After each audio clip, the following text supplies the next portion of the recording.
안녕하세요. 켈리의 작은 도서관에 오신 것을 환영합니다. 오늘은 이세기 작가의 이별의 방식을 소개해 드리겠습니다. 전화를 할까 말까. 나는 연락 없이 이곳에 도착했다. 마중 나온 사람이 있을 리 없다. 낯선 사람, 낯선 사물뿐인 나의 주변. 그렇다고 딱히 낯설 것도 없다. 어디를 가나 비슷비슷한 세상인걸. 나는 전화 부스를 찾았다. 그리고 지난 몇 시간 동안 입속에 외웠던 전화번호를 상기했다. 전화를 하면 된다. 어디를 어떻게 갈 것인가 걱정할 필요가 없게 된다. 공항 대합실은 지금 막 비행기를 내린 사람들의 웅성거림, 서성거림으로 어수선하다. 어디서부턴가 날아온 사람들, 어디론가 떠나려는 사람들. 나처럼 갈 목적지를 잃고 막막히 서 있는 사람은 없어 보인다. 그들은 만날 사람이 있고 갈 곳이 있다. 생판 남 모르는 곳에서 갈 곳도 만날 사람도 없이 서먹서먹 어리둥절해 있는 사람은 나뿐인 듯하다.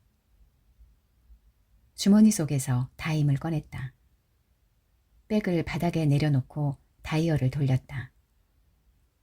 따르륵 신호가 갔고 상대편이 짐 스피킹 사무적으로 전화를 받았다. 나는 깜짝 놀라서 전화를 끊어버렸다. 마치 몰래 하던 일을 들킨 것처럼 순간적으로 가슴이 뛰기 시작했다. 낯설다고는 했지만 그가 누구인지 당장 짐작할 수 있었다. 나는 부스를 나왔다. 더 이상 부스 속에서 망설이고 있을 순 없으니까. 어디로든지 가야 했다. 나는 백을 둘러매고 대합실을 빠져나왔다.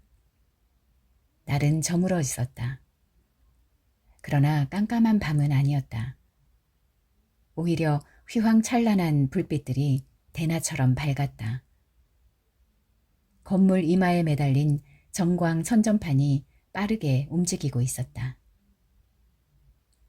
어디로 갈까? 호텔? 모텔? 그러나 어떤 방법으로 호텔을 찾아 들어갈 것인가? 호텔에 가본 적은 없으니까. 거리의 이편과 저편을 두리번 하면서 나는 택시를 잡자고 생각했다. 호텔 전용의 셔틀버스, 리무진 버스, 또 택시캡에는 빈 차들이 줄지어 서 있었다. 어떤 차를 어떻게 타야 할지도 난감했다. 이러려면 뭐 타러 왔나? 오려고 마음먹고 뛰어들 땐 이렇지 않았었다. 용기 있고 명쾌하게 이러저러 하자고 플랜을 짰었다. 그런데 이게 뭐람.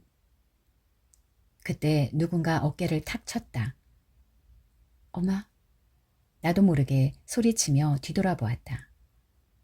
드디어 낯선 땅에서 불량배를 만났구나 하는 불길한 예감에 더럭 겁부터 났다.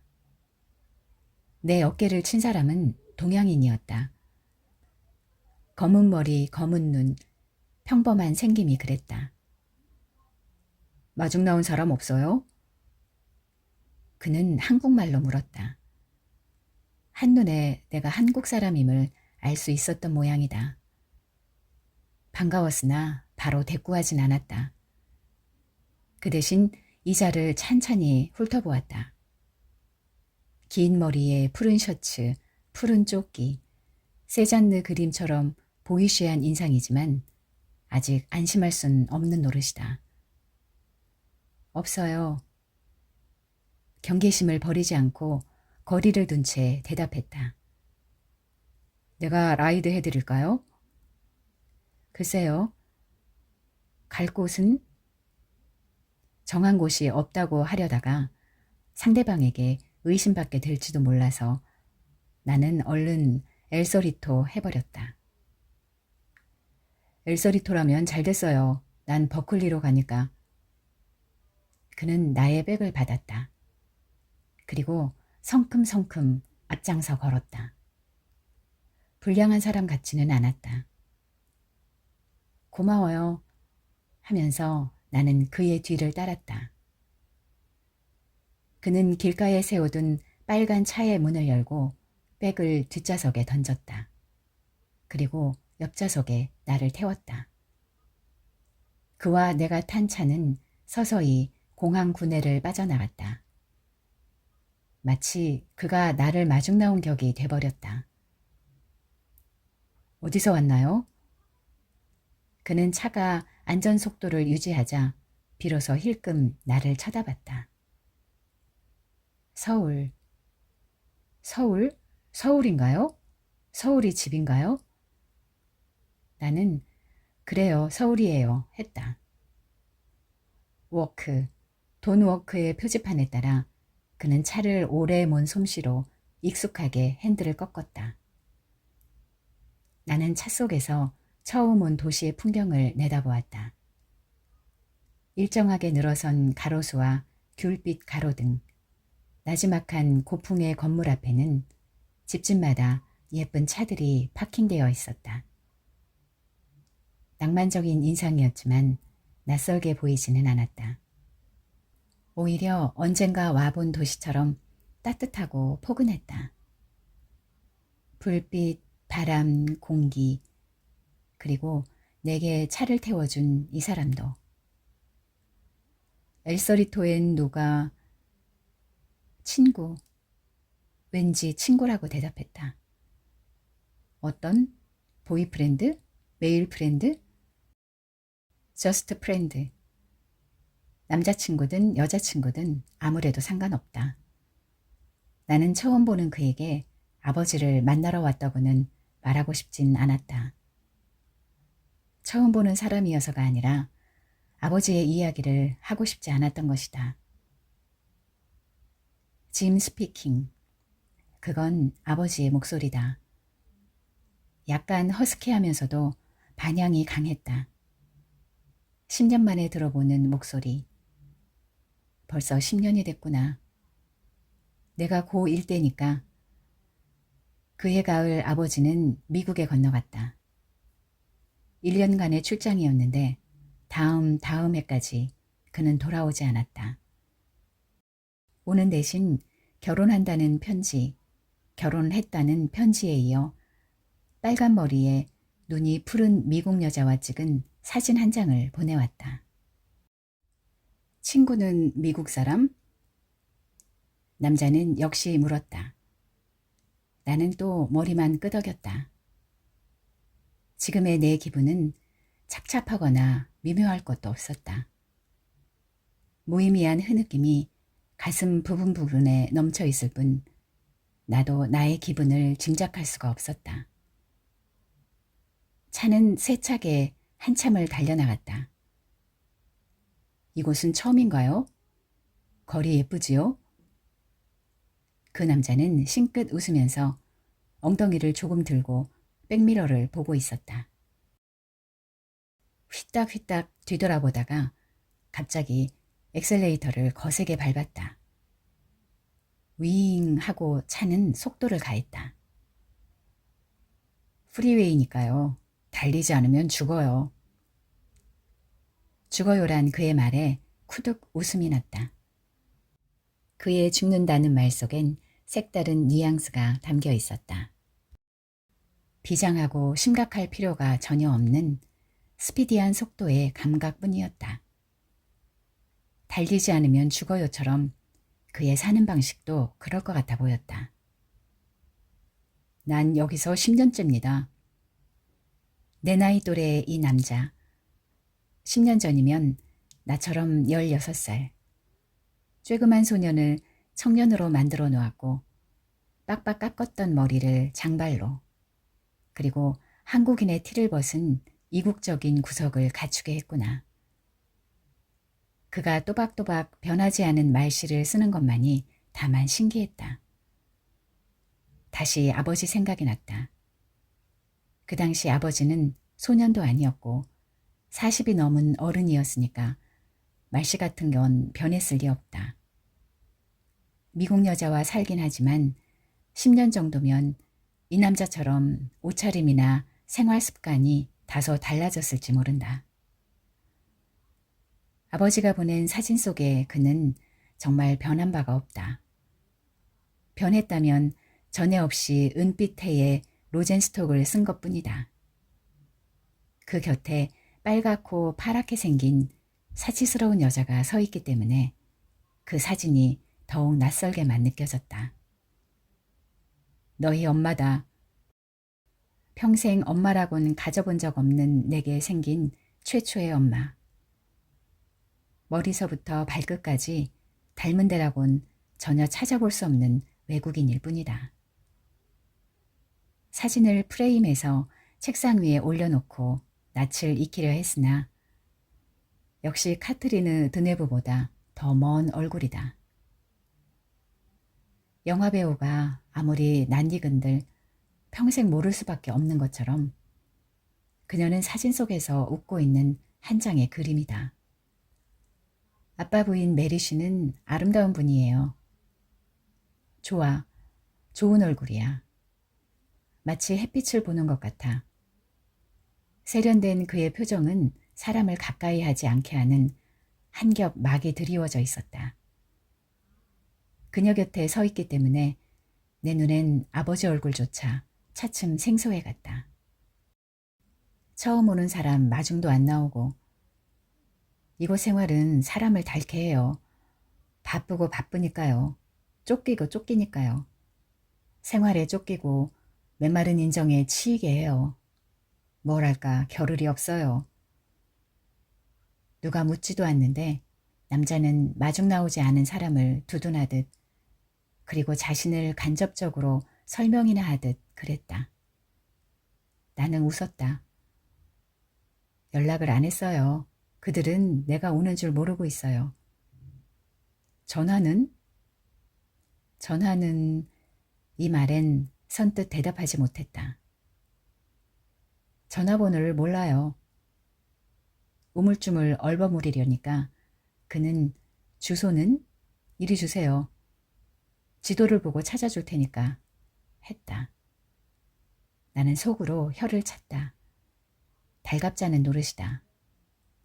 그가 집을 찾아준다는 말에 당황할 수밖에 없었다. 그러나 어쩔 수가 없다. 그에게 맡길 수밖에. 친구를 찾아왔다고 해놓고 다시 갈 곳이 없으니 숙소나 알아봐 달라고 할 순 없잖나. 아무튼 되어가는 대로 놔두자 하면서도 속은 끝내 편치 못했다. 내가 데려오지 않았으면 어쩌려고 했어요?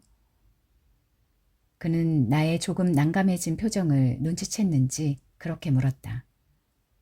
글쎄요, 나도 모르겠어요. 그거 보세요. 내가 당장 알아본 거예요. 마중 나온 사람이 없다. 그리고 처음 온 사람이다. 한국 사람이다. 하는 걸. 어떻게? 표정을 보고 알았어요. 초조함을 감추려는 얼굴빛이 그랬어요. 그의 말에 나는 얼굴을 붉혔다. 정말 마음속을 들킨 것 같아서 말할 기분을 잃고 거리 저쪽으로 눈을 돌렸다. 이민 왔나요? 배우자 초청 케이스? 여기 살게 되나요? 우리 가족은 모두 미국에 살아요. 형님 부부는 동부에 있고 누님들은 LA. 난 여기서 어머니와 둘이서 마켓을 하고 있어요. 어머니는 오늘 서울 가셨어요. 배웅하러 나왔었죠. 난 작년에 갔다 왔고 잘하면 내년 봄쯤 한 번 더 나가려고 해요. 그는 휘딱휘딱 뒤를 돌아보며 차선을 바꿨다. 어머닌 외가에 가셨어요. 10년 만에 처음. 어찌나 좋아하는지 꼭 소풍 가는 아동처럼 들떠 계셨어요. 그리고 혼잣말로 우리 엄만 소녀야. 어머니 생각에 한껏 즐거워진 그가 부럽게 여겨졌다. 이 사람에겐 가족이 많구나. 전국에 가족이 흩어져 있고 더구나 어머니와 함께 살고 있고 나에겐 가족이라고는 없다. 서울에도 그렇다. 이곳에 아버지가 있긴 하지만 지금으로선 말할 바가 못 된다. 어머니. 어머니라면 그 역시 사진으로만 익힌 사이다. 아버지의 옛날 결혼 사진에서나 어머니를 만난 적이 있다. 허리가 들어간 백색 드레스, 백장미를 한아름 가슴에 안고 있는 이지적인 모습. 지금 생각하면 그 얼굴은 메리슈처럼 아주 낯설지만은 않았다. 그 사진을 보면 왠지 행복해지는 기분이었으니까. 늦봄부터 이른 가을까지 날씨가 화창한 날이면 아버지와 나는 곧잘 정원 테이블에 앉아 식사를 즐기곤 했다. 초여름 같은 때는 빨간 장미꽃잎이 한두 개 폴짝 국그릇 위로 떨어졌지만 가을엔 낙엽이 눈처럼 쏟아졌다. 쓸어내고 쓸어내도 곧 낙엽은 쌓였다. 낙엽이 영화처럼 흩날리는 속에서 아버지는 노랗게 물든 은행잎을 한 개 집어들고 너희 엄마 이랬다.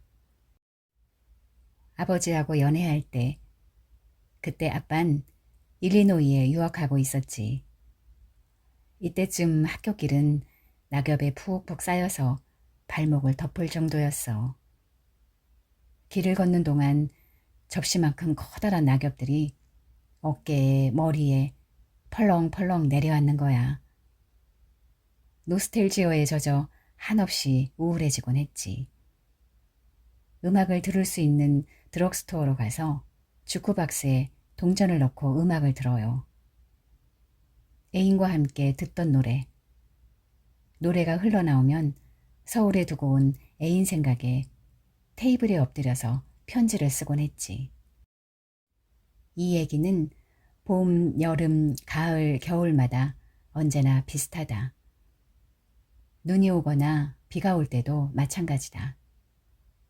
커피를 후룩후룩 마시면서 아버지는 너희 엄마 했었다. 아버지가 미국에 간 다음 나는 혼자서 정원 테이블로 식사를 날라다 먹곤 했다. 낙엽이 뚝뚝 지는 속에서 젓가락으로 밥알을 조금씩 떼어 먹고 이런 때 아빠 계셨음 생각했다. 아빠 생각에 그곳에 엎드려 편지를 쓰면 편지 위로 낙엽이 떨어져 글씨를 가렸다. 나는 남에게 눈물을 보이지 않으려고 나뭇가지 끝에 눈을 던진 채 깜빡깜빡 눈물을 삼킨다. 아버지는 나의 모든 어리광을 다 받아주었지만 눈물만은 용서하지 않았다. 혼자서 자라는 아이에게 눈물을 가르쳐선 안 된다는 게 그의 주장이었나 보다. 아버지가 있다는 미국이 어디쯤인지 점점 더 현실감이 없어지고 어머니가 가버린 천국이나 아버지가 가버린 미국이나 내겐 의미가 같은 고장처럼 느껴졌다. 내 옆에 남자는 휘바람을 불었다. 싱싱싱 차를 몰면서 그는 뭔가 신바람이 나는 모양이다. 엘소리토는 아직 멀었나요? 다 왔다고 할까봐 초조했으나 그는 내 말엔 아랑곳 없이 여전히 휘바람만 불어댔다. 저 다리를 건너야 해요. 굉장히 긴 다리죠. 이 속도로 달리면 아마 10분, 아니 12분? 그쯤 걸릴 거예요. 쿵쿵쿵 다리 위로 들어서며 그는 말했다. 다리는 깊은 굴속처럼 어둡고 아득해 보였다. 낮엔 아주 아름다워요. 바다가 보이고 지금은 어두워서 바다는 없지만 불빛 어때요? 낭만적이죠? 정말 멋진데요.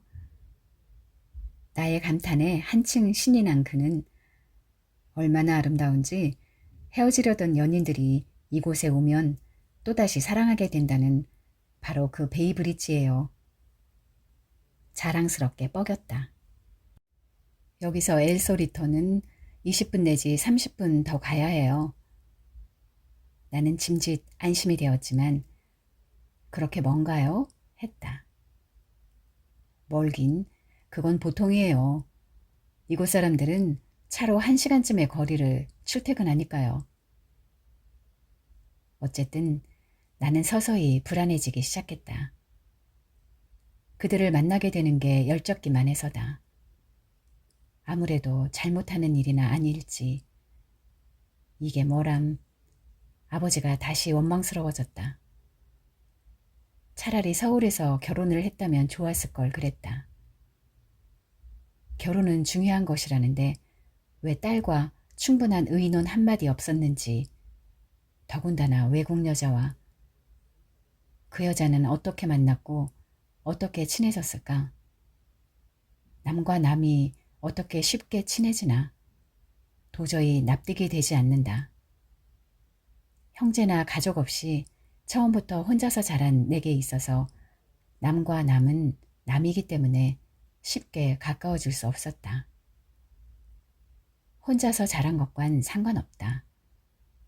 언제부턴가 나도 모르게 그런 생각을 먹게 되었다. 아버지의 결혼 편지를 받고 나서부터일 것이다. 처음엔 그들이 쉽게 친해진 것만큼이나 쉽게 헤어질 줄 알았다. 사람 사이는 다 그렇고 그렇다니까. 더구나 아버지는 어머니를 못 잊어 했고 나를 사랑했으니까. 그러나 결혼한 지 1년이 지났건만 그들에게선 이혼 소식이 없었다. 오히려 아버지에게서 편지가 날아들었다. 내게 동생이 생겼다는 내용이었다. 동생? 동생이라. 실감되지 않았다. 생후 1개월에 포동포동하게 생긴 역시 눈이 파랗고 피부가 흰 사내 아이의 사진이 한 장. 손에 힘이 빠지고 미세하게 손가락이 떨려왔다. 그 아이도 꽤 컸겠지? 나는 점점 우울해졌다. 그 아이를 가운데 둔 부부. 이젠 나의 아버지가 아니라 그 애의 아빠가 된 아버지의 존재가 꽤나 멀게만 느껴졌다. 뒤늦게 그들 가정에 내가 나타나는 건 좀 난센스가 아닐까? 어떻게든 이 자리를 모면하고 싶었다. 차는 긴 통로 같은 다리를 벗어나 툭 터진 벌판을 달렸다. 가슴이 옥죄어 왔다. 가기 싫어요. 거긴 갈 수 없어요. 하는 짜증이 목에서부터 솟구쳐 올랐다. 갈 수 없다. 가기 싫다. 그뿐이었다. 친구가 놀라겠군요. 연락도 없이 불쑥 찾아가면. 글쎄, 바로 그거예요. 놀랄 거예요. 나는 침을 삼켰다. 그런 게 더 반가울 수가 있겠지요.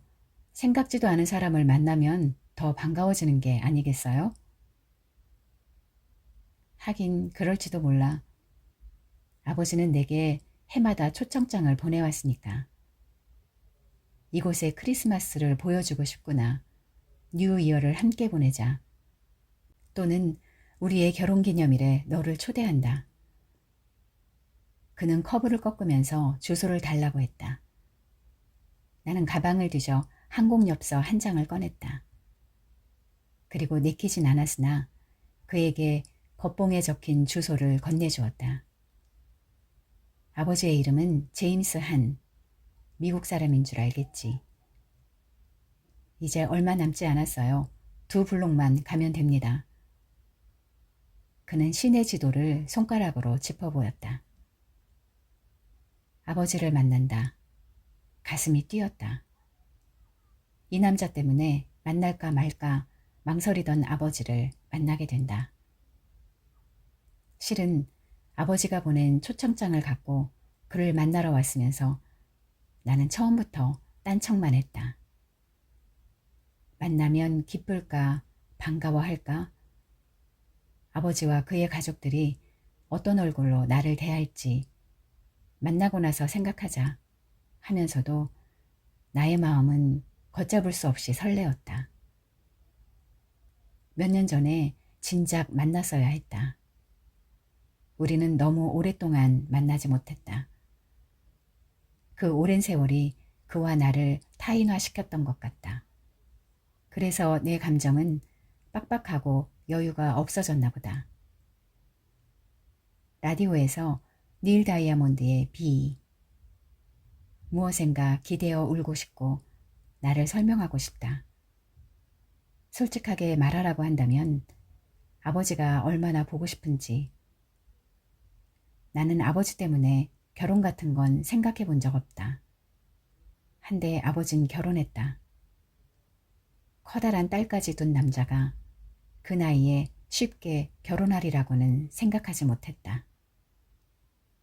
아버지가 나를 키우고 지키면서 사는 것처럼 나도 그 곁에서 평생 늙지 않고 평생 아빠의 귀여운 딸로만 있을 줄 알았다. 졸업이 가까워왔을 때 난 아버지에게 편지를 썼다. 아버지 없이 7번째 겨울이에요. 아빠와 차를 마시던 정원 테이블엔 낙엽 대신 흰눈이 쌓였어요. 아빠가 부르던 Try to Remember 생각이 나요. 이 겨울이 지나면 난 졸업이에요. 이날만은 아빠의 축하를 받고 싶어요. 그러다가 나는 써놓은 문장을 X자로 북북 그어버렸다. 아버지가 꼭 와줬으면 하는 사정조가 싫었다. 아버지 맘대로다. 오고 싶으면 오고 오기 싫으면 그만이다. 편지를 받고 마지못해 오는 것이라면 오지 않는 편이 낫다. 그러나 속으로는 혼자서 대학을 졸업하는 딸을 그가 대견하게 여겨주길 바랬다. 아버지에게서 카드 한 장이 날아들었다. 벌써 네가 졸업이구나. 아빠 앞에서 어리광 부리던 꼬마 숙녀가 아니라 정말 의젓한 숙녀구나. 이제 넌 어른이다. 행복해야 한다. 네가 그것을 만들 수 있어야 한다. 이렇게 써 있었다. 서울에 나온다는 말은 없었다. 다만 그가 이따금 보내오는 초청장을 보내왔다. 졸업기념으로 이곳에나 다녀가라는 것이었다. 그러나 나는 그것을 무시했다.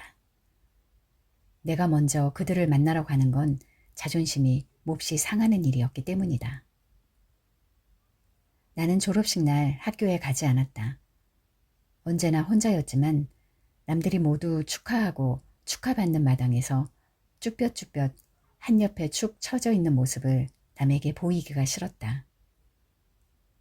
나는 노상 저의 아빠는 미국에 있다는 소리를 들으며 자랐다. 아빠는 미국에 계셔. 미국에 계셔.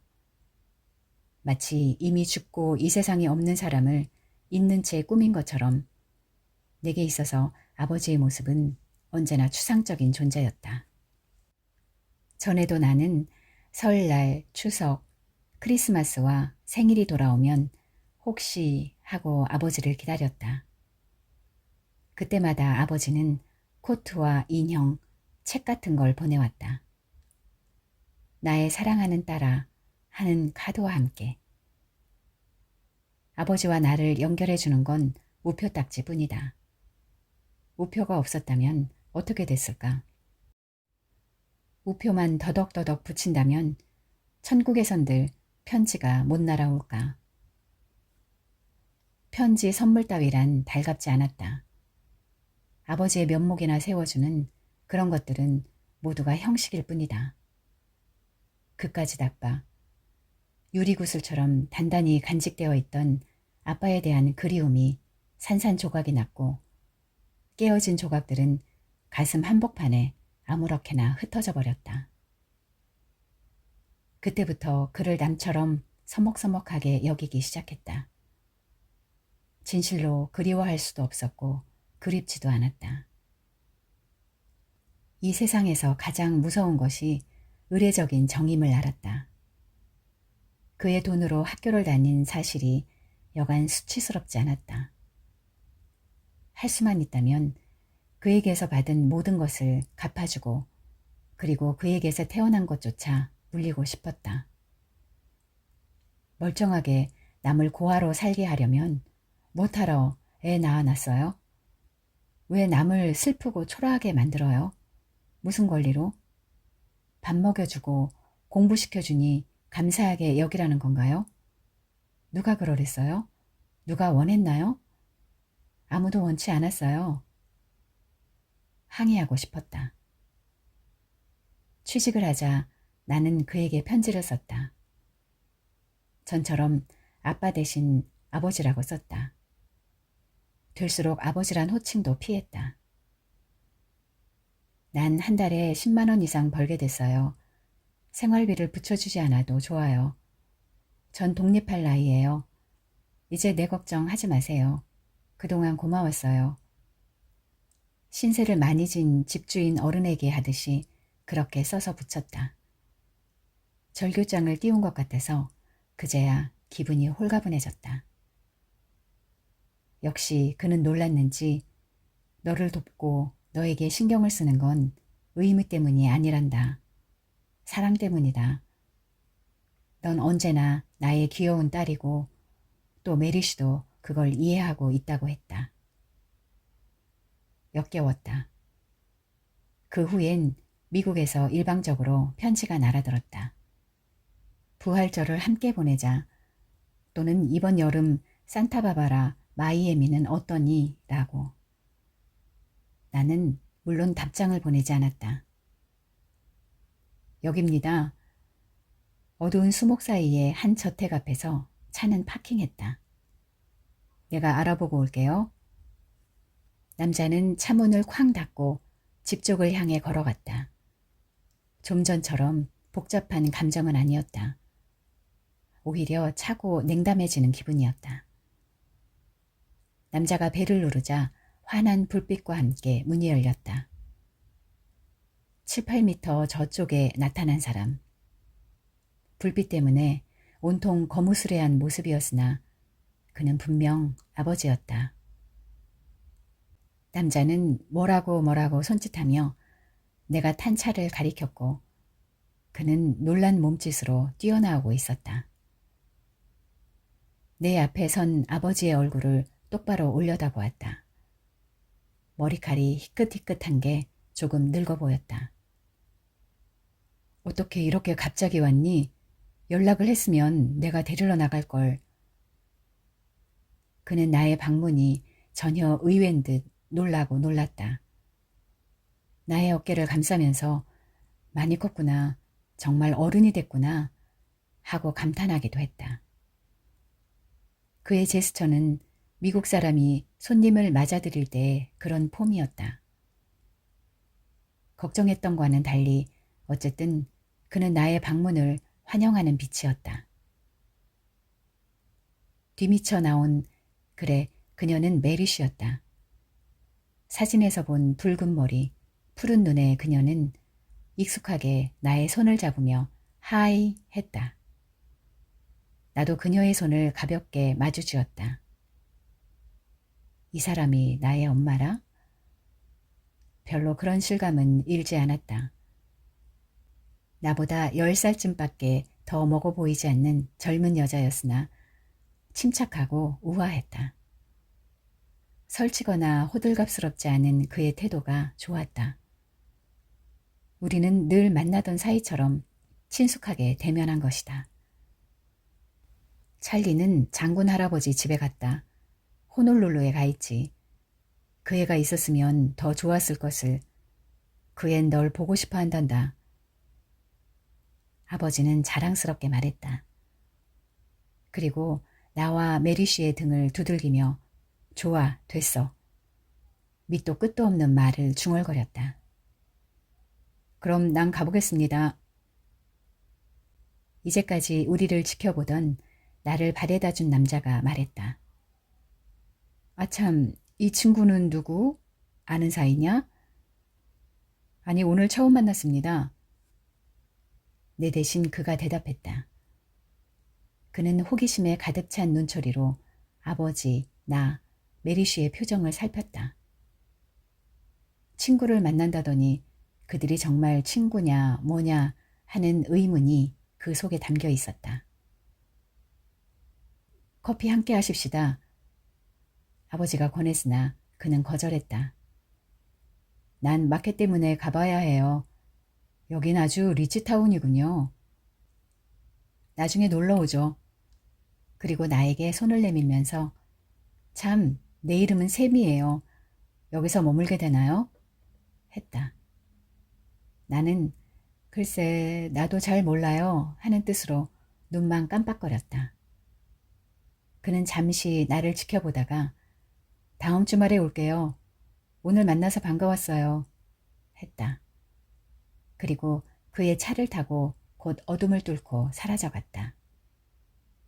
샘이 가버린 것이 서운했다.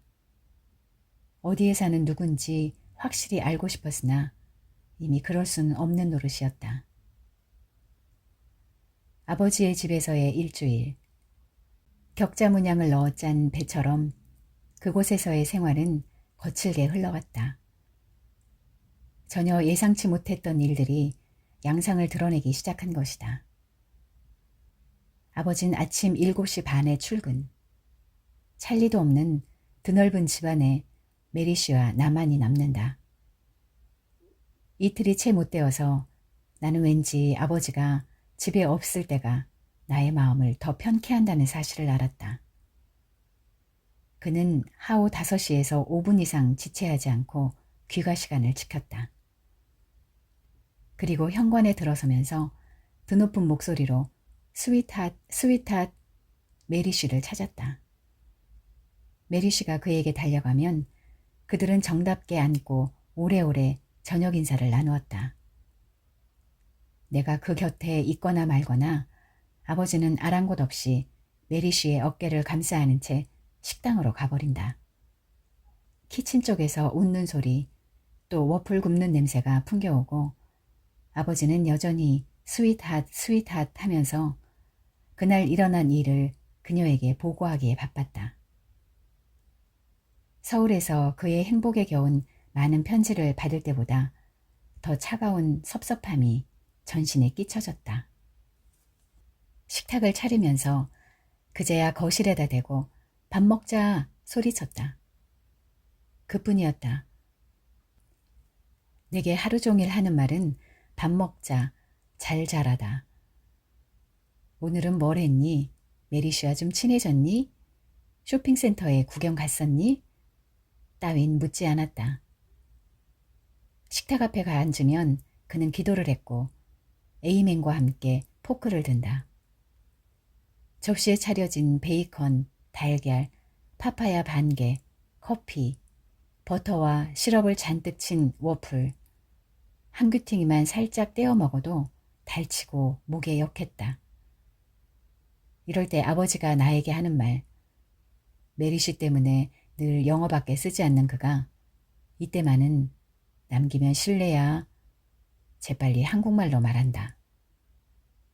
메리 씨는 한국말이 나오면 귀를 쫑긋 세우고 아버지와 나의 얼굴을 번갈아 바라본다.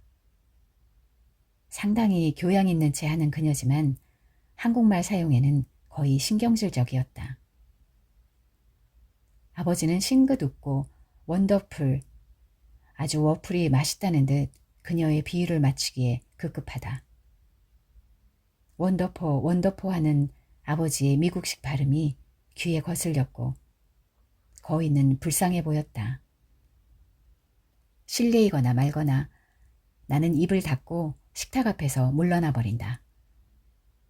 메리 씨는 눈이 둥그레지고 아버지는 희극 배우처럼 킬킬거리며 나를 변명해 주기에 바쁘다. 그녀는 한국 사람이야. 이곳 음식에는 익숙치 못해요. 하겠지. 식사가 끝나면 그들은 탁자를 가운데 두고 체스놀이를 시작한다. 그들의 키들키들 끄악끄악 웃는 소리를 들으면서 나는 침실이 있는 2층으로 올라온다.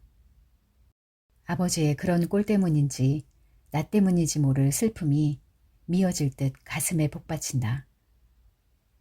아버지와 메리 슈만의 어떤 울타리, 특히 아버지 쪽에서 그 울타리를 높고 탄탄하게 쌓고 있다. 누가 뚫고 들어오기라도 할까봐 그는 의식적으로 묘한 긴장감을 보이며 나의 그림자를 차단하려 들었다. 빨리 서울에 가고 싶다. 아무도 없는 서울. 그러나 내 피부가 마음 놓고 숨 쉴 수 있는 곳이다. 지금처럼 세포 구멍들이 빡빡하게 틀어막힌 적은 없다. 슬렁슬렁 바람 속을 걷다가 아무 다방에나 들어가고 아무나를 만나고 배고프면 조금 먹고 신문을 읽다가 잠들곤 했다. 손발이 묶이고 입이 묶이고 행동 하나하나에 싸늘한 눈총을 받으면서 만사에 극도로 신경을 곤두세울 만한 일은 없었다.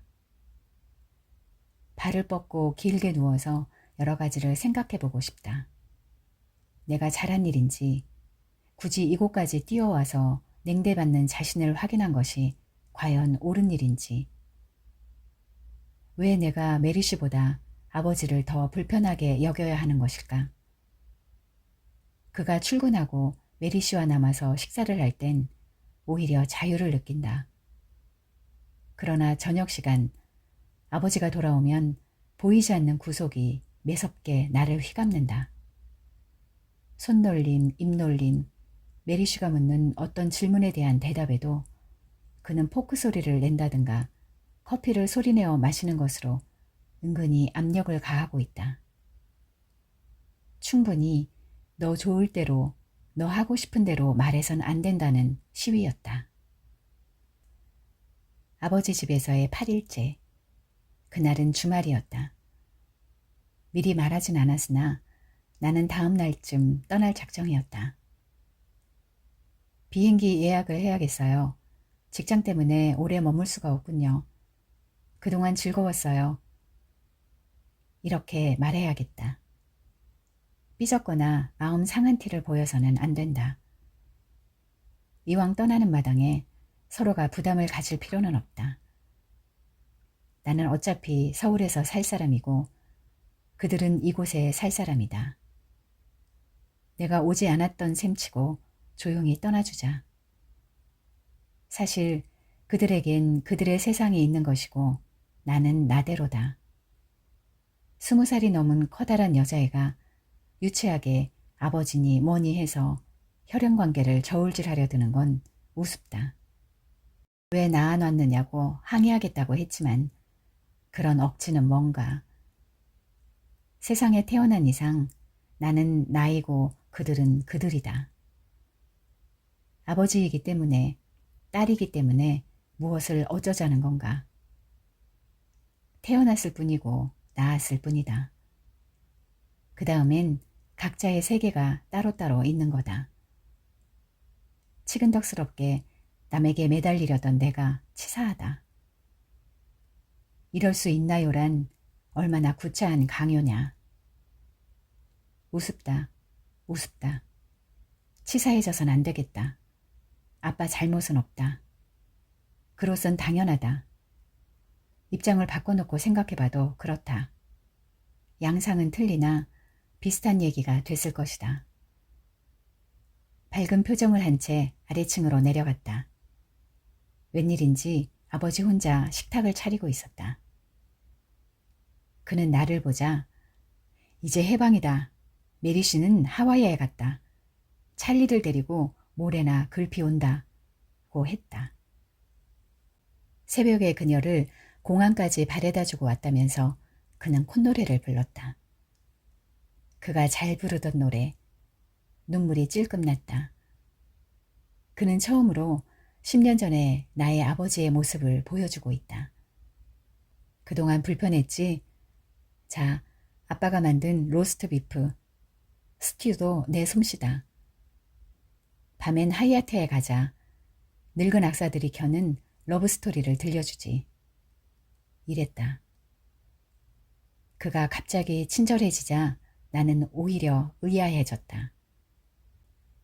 이곳 생활에 푹 익은 나머지 그는 자신이 의식할 수 없으리만치 완벽하게 변해 있어야 옳다. 끝까지 이기적이고 끝까지 냉담했으면. 그러나 저처럼 섬약한 면을 보이다니 쑥스럽기 짝없다. 그의 약점을 보는 것 같아 여간 우울하지 않았다. 넌 나를 모르겠지만 여기 와서 고생을 많이 했다. 이루 열거할 수 없는 참혹한 고생이었지. 그러나 장군의 딸인 메리 씨를 만나자 나의 상태는 돌변했다. 이곳 사회에서 장군 신분이면 어마어마한 차원이다. 상류사회지. 나는 운 좋게도 그들 사회에 뛰어들 수 있었다. 처음엔 부작용이 많았지만 이제 나를 거부하려는 사람은 없다. 나는 장군의 가족이 된 거야. 멍해지는 기분이었다. 무엇인가 심하게 머리를 부딪힌 듯 몸이 아파왔다. 마치 나는 미국 사람이야 라고 안타깝게 몸부림치는 것 같았다. 그의 이마에 패인 주름살, 이 정도의 행복을 얻기 위해 끈질기게 노력한 흔적이 아닐지.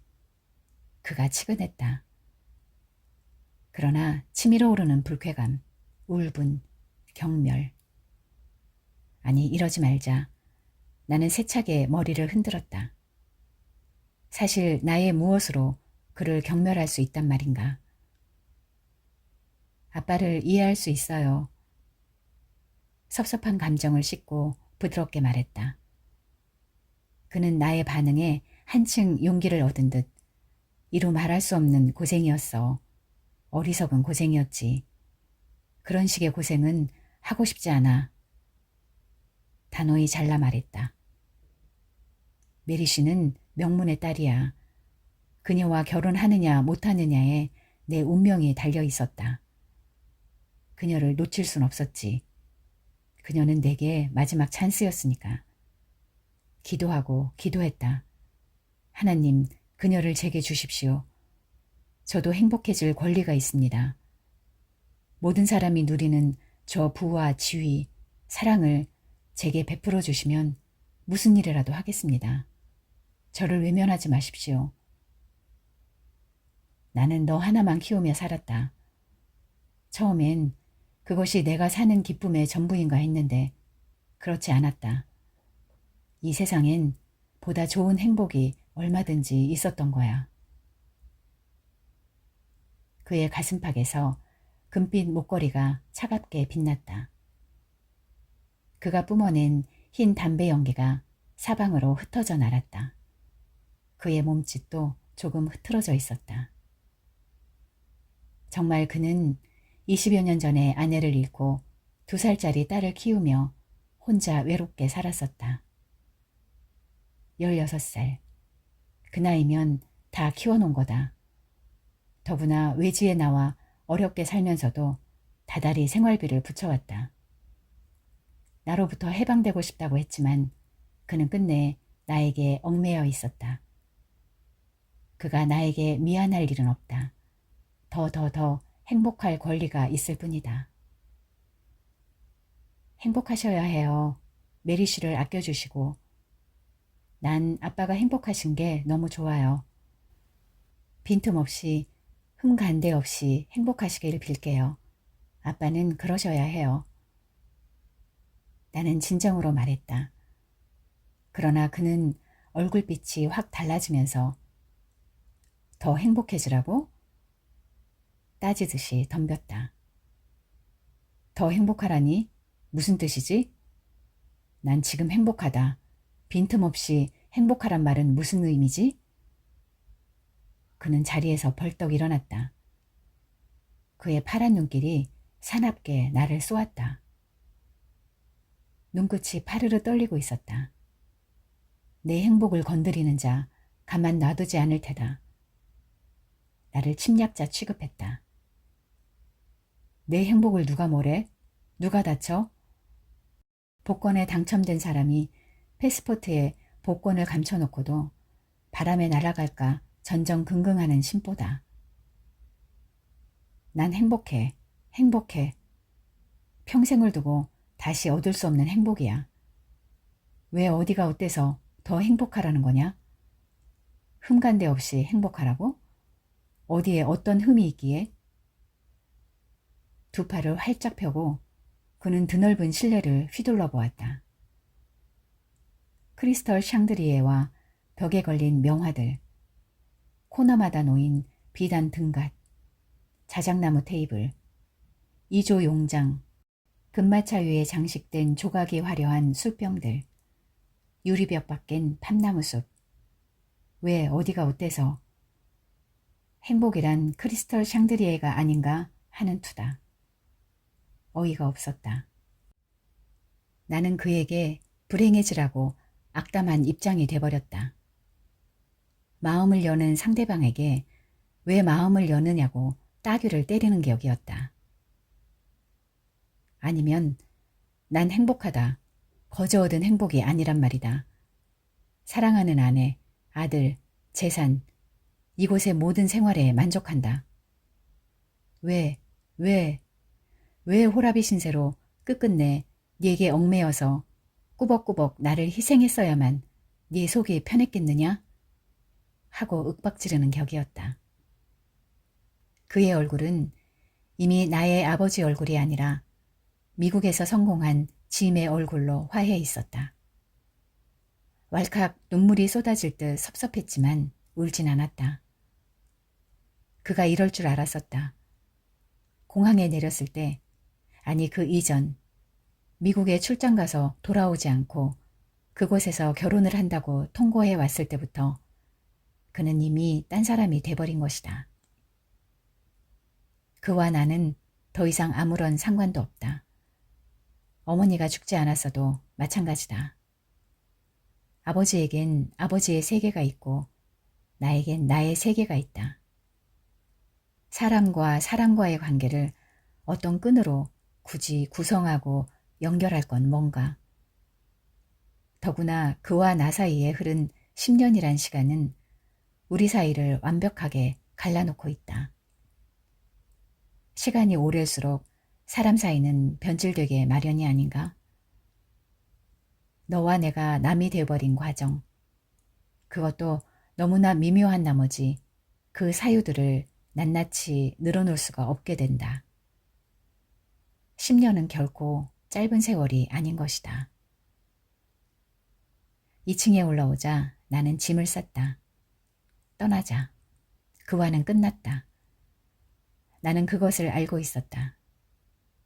그와 나는 사람들이 만들어 놓은 가족이라는 올가미를 진작부터 활활 벗어던지고 있었다. 예감은 아니었다. 자연스러운 느낌이었다.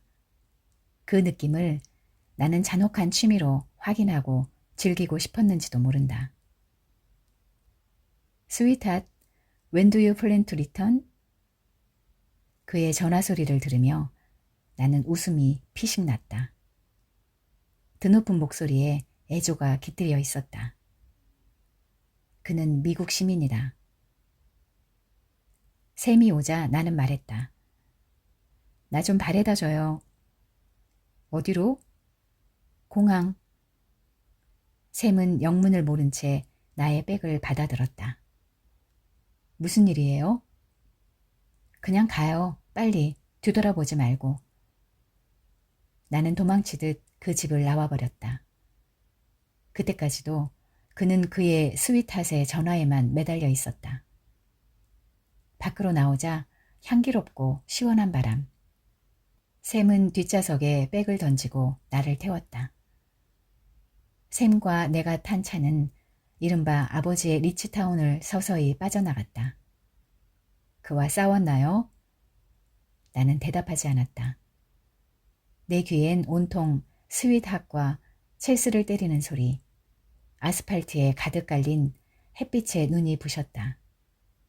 차는 곧 공항을 향해 프리웨이로 접어들었다. 사실 사사로운 건 아무것도 아니다. 중요한 건 내 인생, 내가 잘 살아내는 일일 뿐. 달려요. 달리지 않으면 죽으니까. 나는 처음에 샘이 나에게 한 말을 흉내내어 말했다. 그리고 키들키들 웃었다. 샘도 따라 웃었다. 달려요. 달려요. 55마일만 유지하면 죽지 않아요. 샘은 휘파람을 불었다. 내 가슴 속엔 조금씩 새로운 빛깔의 바람이 새어들고 있었다. 아, 상쾌해라. 저 다리 보세요. 아름다운 도시지요? 연인들이 헤어지려다가도 이곳에 오면 도로 사랑하게 된대요. 나에겐 영원히 해당되지 않는 말이다. 샘을 외면한 채 나는 허공 중에 대고 낼름 혀를 내밀었다.